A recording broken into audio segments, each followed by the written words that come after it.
Canon R100 is Canon's new cost-effective R-mount mirrorless crop frame camera, and this is a great camera to get started in video and photography, and a lot of you are buying this camera and want to know how you can start using it to learn photography.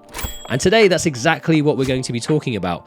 We are going to work through this video step by step using the Canon R100 for photography.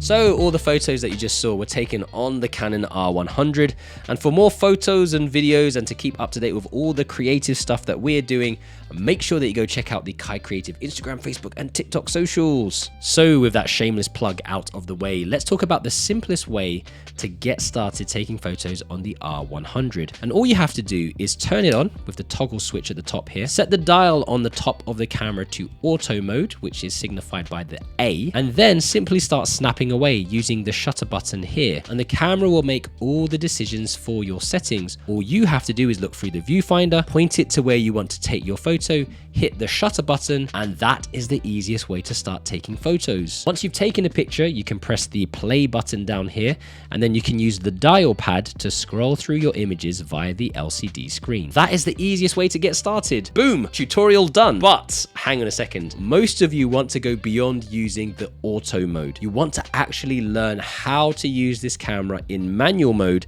like a professional photographer. And one thing to mention first of all about the R100 is that it doesn't have a touch screen. So you do have to use the buttons to change all the settings. But don't worry, because we're here to cover all the basic buttons, what they do, and how to use them for your photos. To learn about photography on the R100, we will need to cover the basics, and in particular, we need to talk about exposure. And essentially, exposure is the amount of light which reaches your camera's sensor. Exposure can be controlled through three factors: ISO, aperture, and shutter speed. And these make up something called the exposure triangle. And you might have heard about this before. But don't worry if you have no idea what I'm talking about. We are going to break things down step by step so that you have everything you need to get started with photography on the Canon R100. So make sure that you bookmark this video so that you can return for reminders on how to use this camera. Now for this video, we will be using a variety of different lenses. It's probably best that you use the lenses that you have with your Canon R100.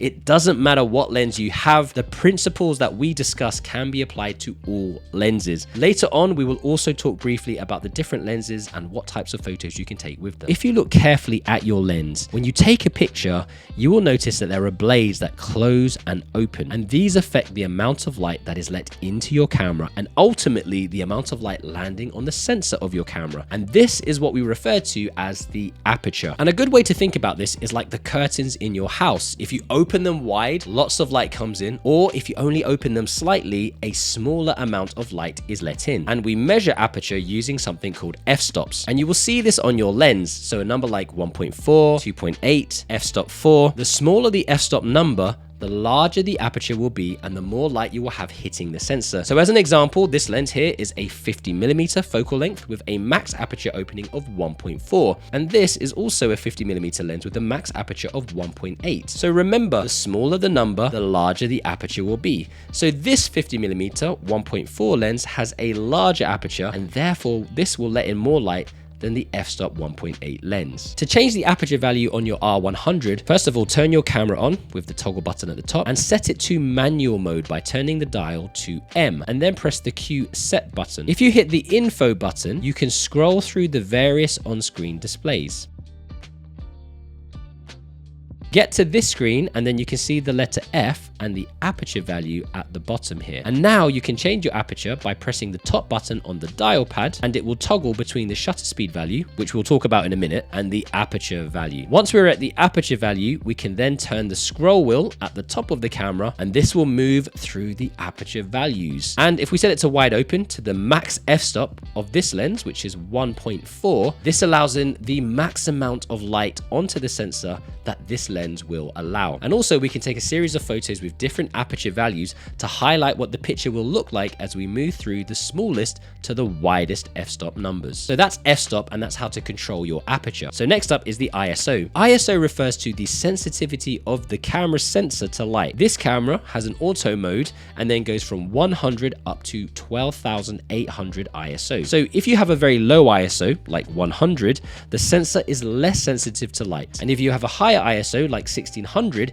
it will be much more sensitive to the light that's available, which will brighten up your picture. So a higher ISO will allow you to shoot in darker areas because your sensor is more sensitive to the light that is available. But this can add in a lot of noise or grain to your picture at higher ISO values. So to change the ISO on your R100, all you need to do is tap the left dial pad button, which is labeled ISO already, and then turn the scroll wheel to select your ISO value. And again, we can take some example photos with low ISO values all the way up to high ISO values to demonstrate what your picture will look like. ISO is controlling the sensitivity of your camera sensor to the light that is available. So finally, we can talk about shutter speed. Shutter speed is how long you want to leave the shutter open to let light in. It's like opening and closing your curtains. You can open and close them very quickly for a short burst of light, or you can open and close them slowly, allowing more light in over a longer period of time. And we measure our shutter speed in fractions of seconds. On the R100, you can go all the way from 1/4000th of a second to really freeze motion, and then all the way down to 30 seconds,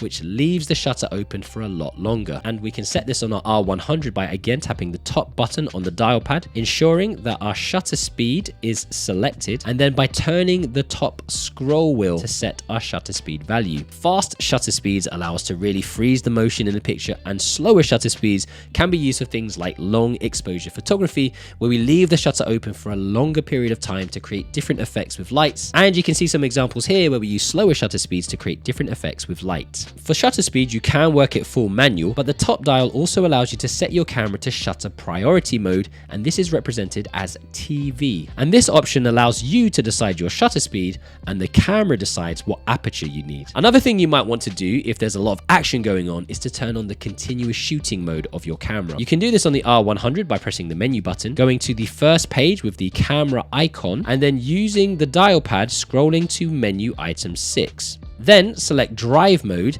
and then change the setting to continuous shooting and hit set. You can also set this via the camera menu by hitting the Q set button, scrolling down to the drive mode, and then selecting continuous from there. And now you can shoot up to 6.5 shots a second. And with this option selected, you might also want to ensure that your autofocus is on to keep things in focus. So at this junction, it's probably a good time to talk about those focus points. The Canon R100 has 143 selectable focus points, and you have several ways of controlling those points. First, you can access the auto-focusing menu by selecting the crosshair focus button, which is here. This will bring up 4 focusing options, and we can use the dial pad or the scroll wheel to move between them. The first is face and eye tracking, which is really useful for vlogging and portrait photography. For more manual control, you can select the spot AF or 1-point AF, which uses a smaller focus box. You can set this and then move the focus area around using the dial pad. When you take a photo, that area will be the main focus. When it comes to photography, a lot of people say that they like that blurry background effect, and this is referred to as a shallow depth of field. Depth of field is the focus relationship between the background and your subject of interest, and this is essentially controlled by your aperture. As we mentioned before, your maximum aperture opening will be dependent on the lens that you are using. So if we look at this lens again, the 50mm 1.4, the maximum aperture is f-stop 1.4, and that will allow a lot of light in, and we can really isolate our subject from the background using f-stop 1.4, essentially blurring out the background. And here are some examples of using the Canon 50mm 1.4 wide open at f-stop 1.4 to create photos with that shallow depth of field or blurred out background. Like the TV shutter speed priority button, the Canon R100 also has an aperture priority button, and this is represented as AV. And this will allow you to set your aperture and the camera will choose the shutter speed for you. As we adjust our aperture, shutter speed and ISO settings, you can take a meter reading of the amount of light by hitting this button here that has a little star on it. And this will show you where your current exposure lies. Ideally, you want this line to fall in the middle or maybe slightly underexposed towards -1 if you're going to be doing some editing of your photos later. But what you don't want is for your photos to be overly exposed or too underexposed, because then your photo will be too dark or too bright. And if you're overexposed or underexposed, you can start adjusting any one of those three parameters, your ISO, aperture, or shutter speed, to correct your exposure. Look at that, my light literally just died. But remember this, if you have a high ISO, your picture is going to be grainy. If you open up your aperture, your background is going to be blurry. And if you use a slower shutter speed, movement in your pictures will be blurry too. So hopefully you're starting to see the connection between aperture, shutter speed, and ISO, and how all of these work around the light that is available to you. And really, a good tip here is just to play around with your lighting and composition with different camera settings and see what results you get. Experiment as much as you can. That is the best way to learn. Another great option on the R100 is the ability to shoot raw images.